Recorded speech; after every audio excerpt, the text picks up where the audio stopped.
Hey, welcome to the Simple Nutrition Podcast, a show that helps you learn practical and actual nutrition tips from an expert. I am your host, Leonila Campos, a registered dietitian with over 8 years of experience in the nutrition field.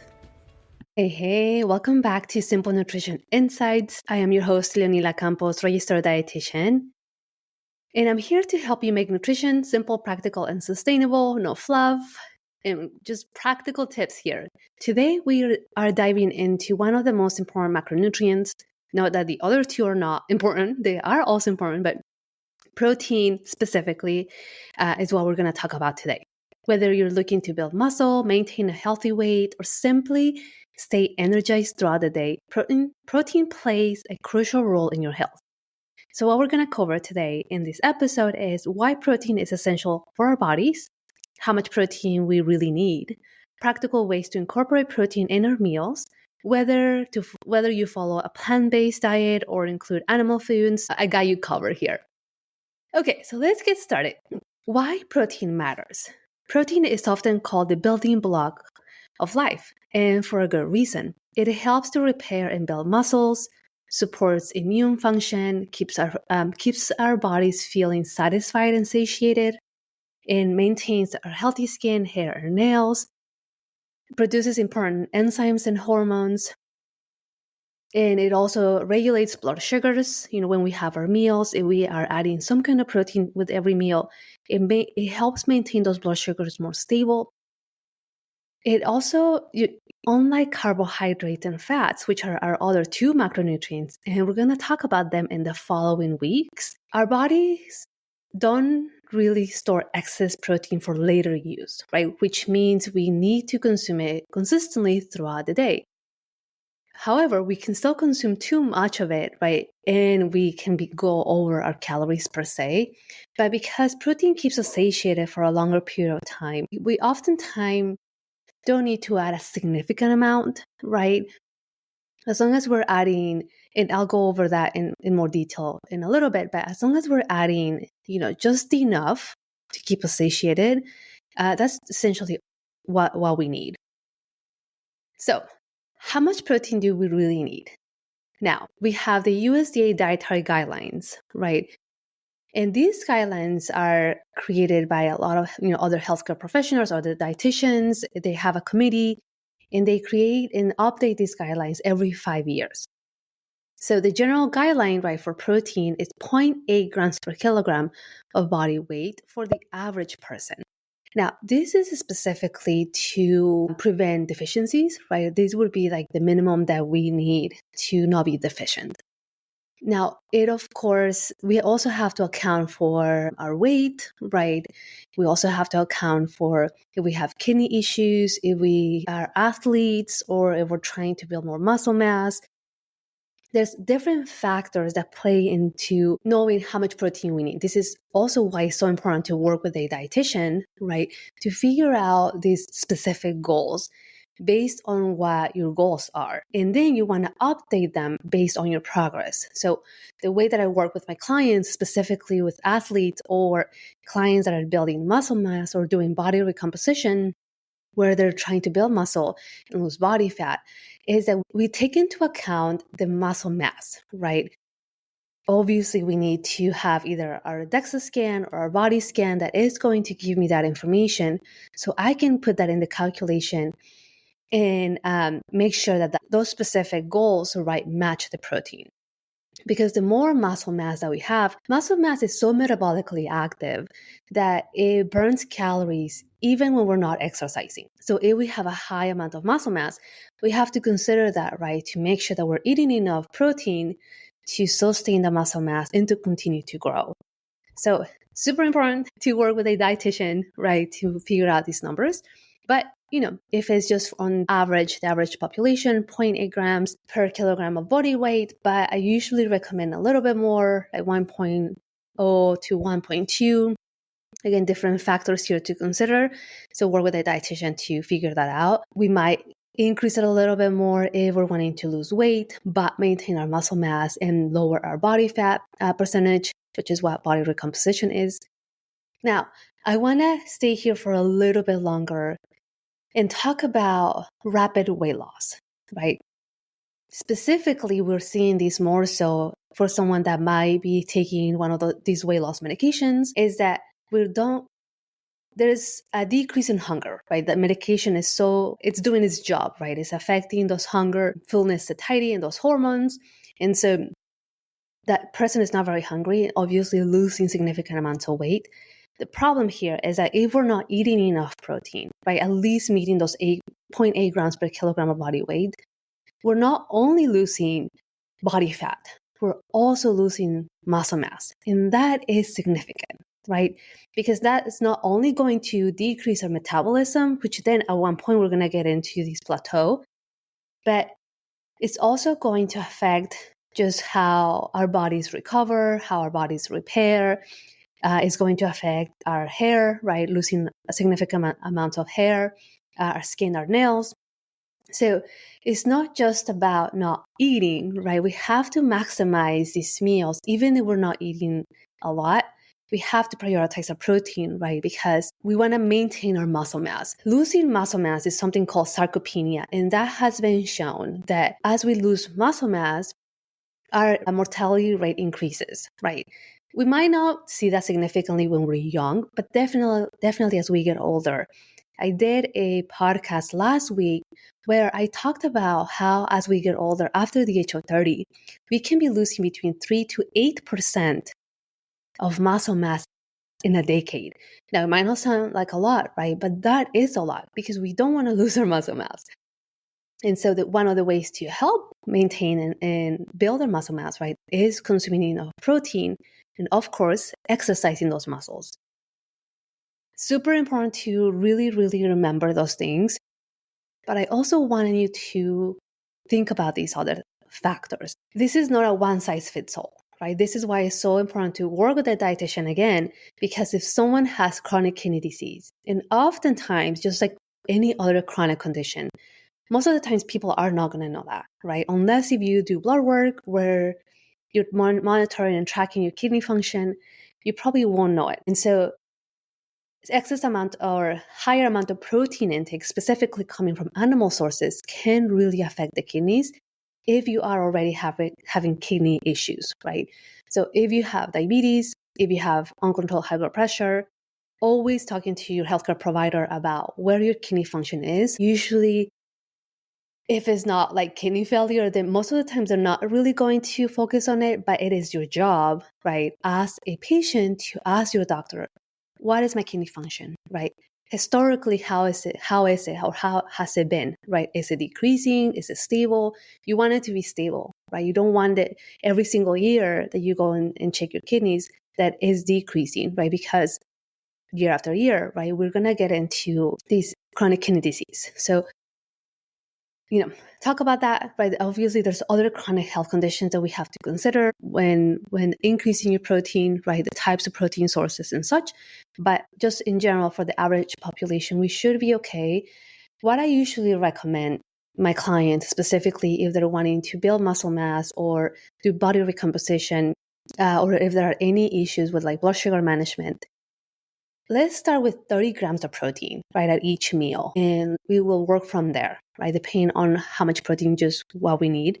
And so if there are no other, chronic conditions, let's start with those 30 grams of protein in the morning, right, because we're going to start our morning with something that is going to balance our blood sugars, right, and is going to keep us satiated and feeling, satisfied for a longer period of time. And then 30 grams of protein after that, right? The less that we eat, the less the opportunity that we have to meet those goals, right?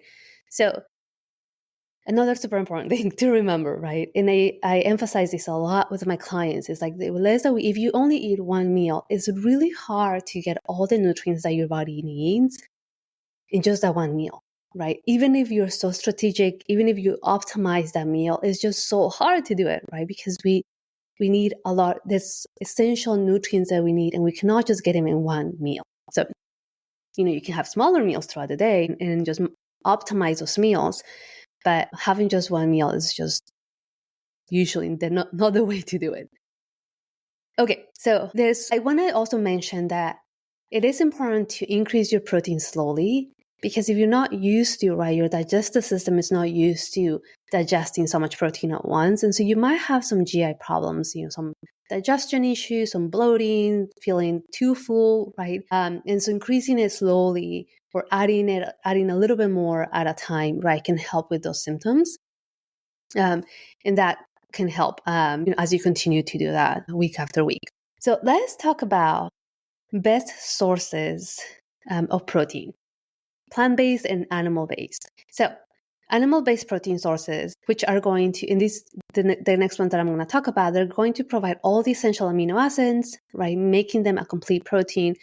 You don't have to eat them together, right? This is more so for plant protein sources, because as long as you eat them throughout the day, you're okay. Eggs, one egg is going to give you about 6 grams of protein, more or less. Chicken breast, right, about 3 ounces will give you about 26 grams of protein. Salmon, 3 ounces will give you about 22 grams of protein. You don't have to write all these down or memorize it. Head over the show notes and you're going to find a comprehensive list of these protein sources, animal and plant-based, that you can use and use as a reference. Greek yogurt can range between 15 and 20 grams of protein per serving. Cottage cheese, 14 grams per half a cup. Lean beef, 25 grams per 3 ounces. Now, there's other factors to consider, right? If we're struggling with cholesterol, choosing your leaner sources of protein, and often what I recommend to you is pairing it with the plant sources, right? So if you're having issues with high cholesterol, right, just stick to the 3 ounces, right, of your leanest sources of protein and add some plant sources, right, to complement that protein, or 2 ounces and add some plant sources. Plant sources are not going to increase your cholesterol. On the other hand, because of the high fiber content, it can help to decrease your bad cholesterol and increase your good cholesterol. So that's something that you can try out. Or if you're doing dairy products, making sure that they're either fat-free or 1%. The higher the fat, the higher the saturated fat is going to be, and that is what is going to increase your bad cholesterol. Pairing your animal protein with fiber-rich vegetables can help with digestion and also keeps your meals more balanced. Now, some plant-based protein sources that are high in protein are your lentils, 18 grams per 1 cup, which is a really good amount. Chickpeas, 15 grams per cup. Quinoa, 8 grams per cup, which is also considered a complete plant-based protein. Tofu, 10 grams per half a cup. Tempeh, 20 grams per half a cup. Edamame, 17 grams per cup. And then you also have your chia seeds, hemp seeds, and peanut butter, which are also going to give you between 4 to 10 grams of protein per 2 to 3 tablespoons. Since many plant-based sources are considered incomplete proteins, meaning that they don't have all the essential amino acids, it's important to combine them throughout the day, right? So for example, rice and beans, or hummus with whole wheat pita, just to ensure that you get all the essential amino acids. But you don't have to be so meticulous and particular about okay, I have to always make sure I have this food and this food.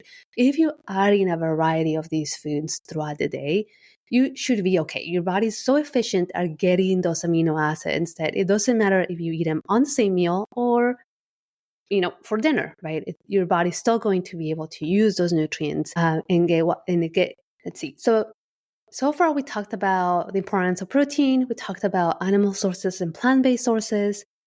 Oftentimes, I get this question for someone that follows a vegetarian or a plant-based diet.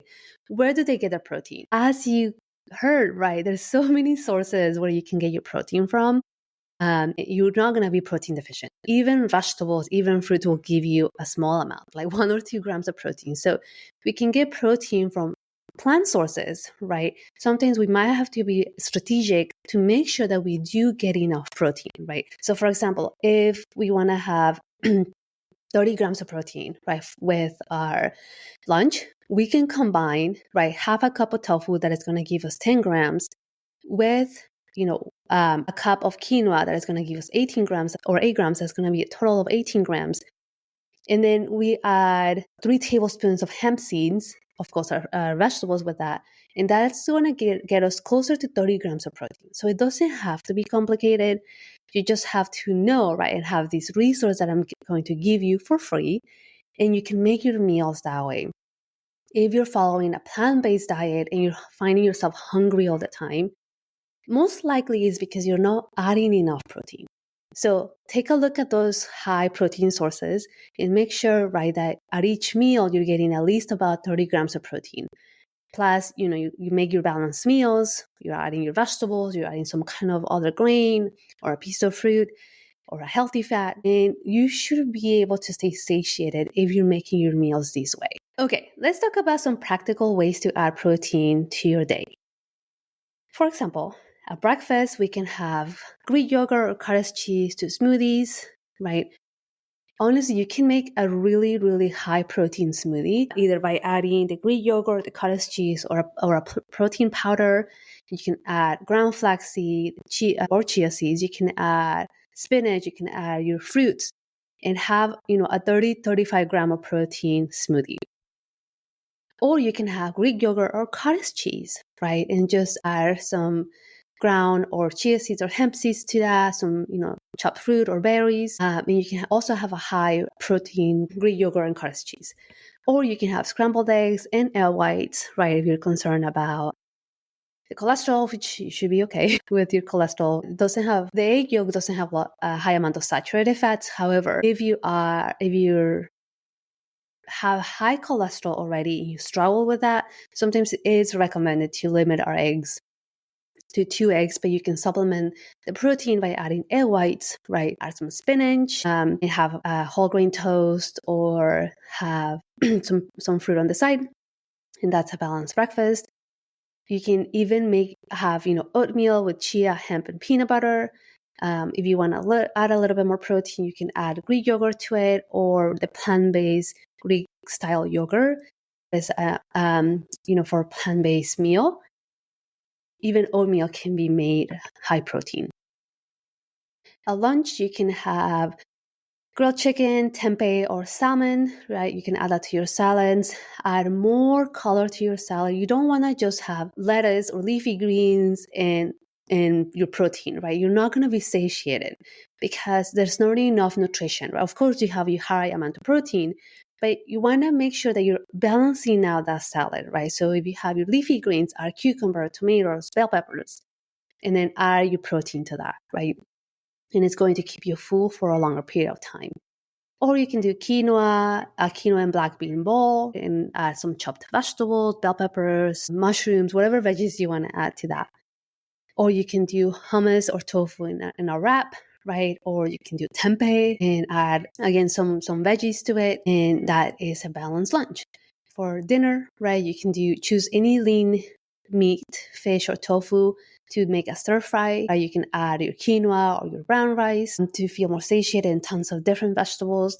Or you can do a lentil soup or chickpea curry, right, and add some vegetables to that. You can also add peas. Peas are also high in protein. So, you can complement those two with adding some peas or roasted vegetables with a high protein grain like quinoa.